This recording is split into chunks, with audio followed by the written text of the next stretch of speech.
you might be thinking to yourself, I'm really busy, or you can't die from it, or something like that. But why do people advocate for it then?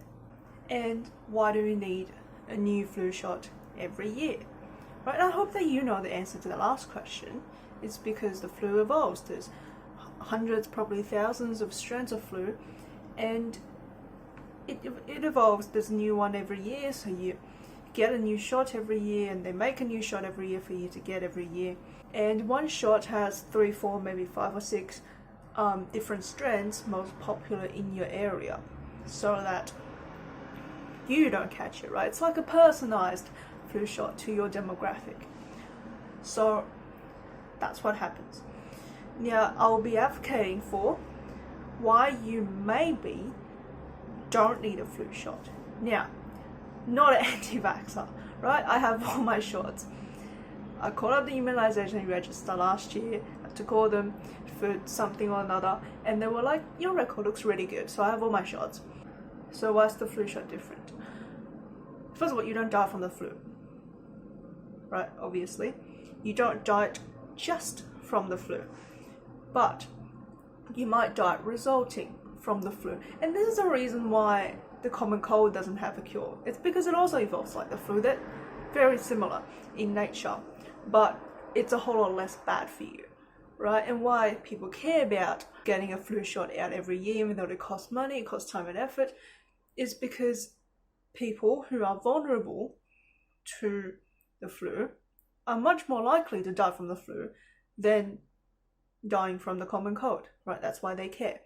That's why people who obviously are old or young kids, or if have other autoimmune diseases or something, these people obviously need a flu shot. Get your flu shot. Get your flu shot every year, right? So these we exclude. Now, like I said, the flu shot includes shots in your area, popular to your situation, right? Say if you're living in America, you have a different flu shot from people who's living in France. I don't know, right?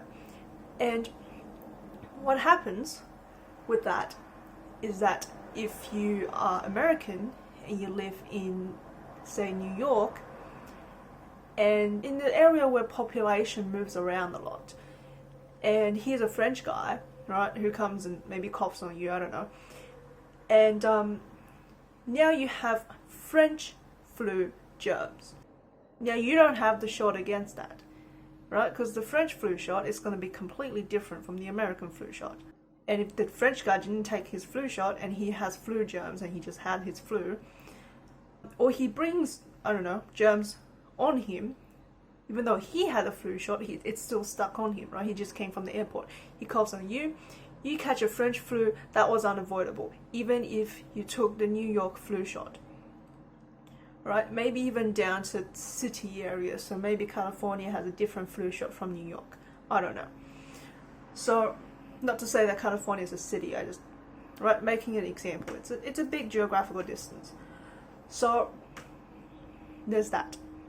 So if you're living in an urban area, or if you get involved with a large number of people in your daily life, get the flu shot, because you never know where someone has been, right? Maybe it wasn't a French guy. Maybe it was somebody who got coughed on by the French guy who carried it to you. And that's what happens in the urban area, is a lot of movement and a lot of unpredictable movement. So that also includes if you work in the sector where you come into daily contact with a lot of people, say, for example, if you drive a bus or if you operate a train or something like that.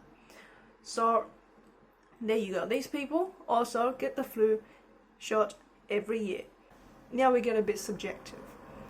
What if you live somewhere that doesn't have a lot of movement of population?